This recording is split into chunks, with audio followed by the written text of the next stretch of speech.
பாம்பு விஷமுறிவு மருந்து தயாரிக்கும் நிறுவனங்களுக்கு 1807 கிராம் விஷம் வழங்கியதன் மூலம் நல்ல வருவாய் ஈட்டியுள்ளதாக வடநெம்மேலி பாம்பு பண்ணை நிர்வாகம் தெரிவித்துள்ளது. செங்கல்பட்டு மாவட்டத்தில் உள்ள திருப்போரூர், மாமல்லபுரம், திருக்கழுக்குன்றம் ஆகிய பகுதிகளில் இருளர் பழங்குடி மக்கள் அதிகமானோர் வசிக்கின்றனர். அவர்களின் வாழ்வாதார மேம்பாடு கருதி தமிழ்நாடு அரசு தொழில் மற்றும் வணிகத்துறையின் கீழ் மாமல்லபுரம் அடுத்த வடநெம்மேலி பகுதியில் இருளர் பாம்பு பிடிப்போர் தொழில் கூட்டுறவு சங்கம் சார்பில் பாம்பு பண்ணை செயல்பட்டு வருகிறது. அந்த சங்கத்தின் உறுப்பினர்கள் பாம்பு கடி விஷமுறிவு மருந்து தயாரிக்க பாம்புகளிடம் இருந்து விஷம் எடுக்கின்றனர்.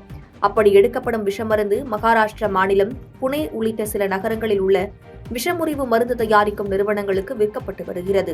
ஒரு ஆண்டிற்கு சராசரியாக 500 கிராம் விஷம் எடுத்து 1,50 கோடி ரூபாய் வரை விற்று தமிழக அரசிற்கும் இச்சங்கம் பங்களிப்பு தொகை அளித்து வருகிறது. கடந்த 3 ஆண்டுகளில் 1807 கிராம் விஷம் எடுத்து 5,50 கோடி ரூபாய்க்கு விற்று 2,50 கோடி ரூபாய் லாபம் ஈட்டியுள்ளதாக வடநெம்மேலி பாம்பு பண்ணை நிர்வாகம் தெரிவித்துள்ளது.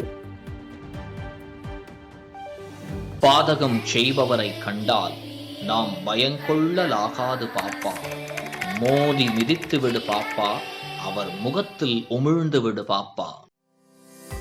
அண்மை செய்திகளை உடனுக்குடன் தெரிந்து கொள்ள இணைந்திருங்கள் இயம்நாடு தொலைக்காட்சியுடன்.